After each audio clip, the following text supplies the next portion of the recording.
Ganito ang lutuan noong unang panahon, mga ka-idol. Lata lang ng biskwit at pinoporma itong burner. Kung napapansin mo dito, hindi na sila gagamit ng kuryente at gas.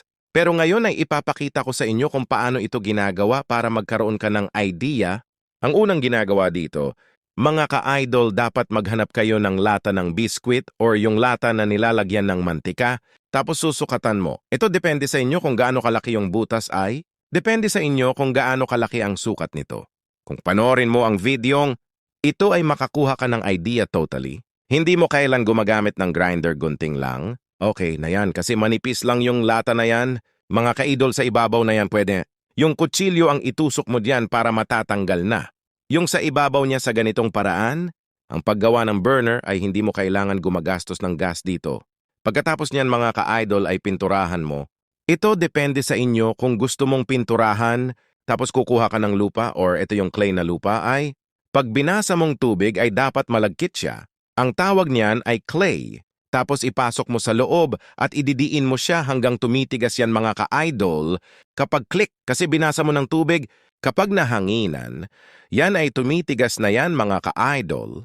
Tapos ang gagawin nyo dyan ay maglagay ng bakal para mas lalong tumitibay. Pwede pa ikot or pwede lang sa isang side. Siguraduhin ninyo na may butas talaga, mga ka-idol. At maglagay pa sa bakal ng ibabaw. Ayan, syempre hindi mo takpan ng lahat. Yan sa gilid lang ang lalagyan mo hanggang pataas yan, mga ka-idol. Yung lupa na nilagay mo hanggang umaabot dun sa ibabaw niya. Tapos yung butas dapat pagandahin ang disenyo nito. Dapat nakabilog, pero depende yan, mga kailaw. Pwede bilog or pwede square ang butas na yan. Ang purpose ng malaking butas dyan sa ibabaw ay diyan dadaan yung apoy na galing sa ilalim. Sa ilalim na yon ng malaking butas ay diyan po naglagay ng kahoy or panggatong. Yung maliit na butas ay diyan po lumalabas yung abo.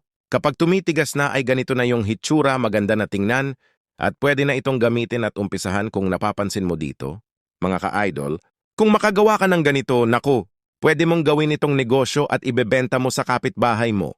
Tapos pwede ka gagamit ng kahoy at uling diyan sa ilalim na, yan, mga ka-idol.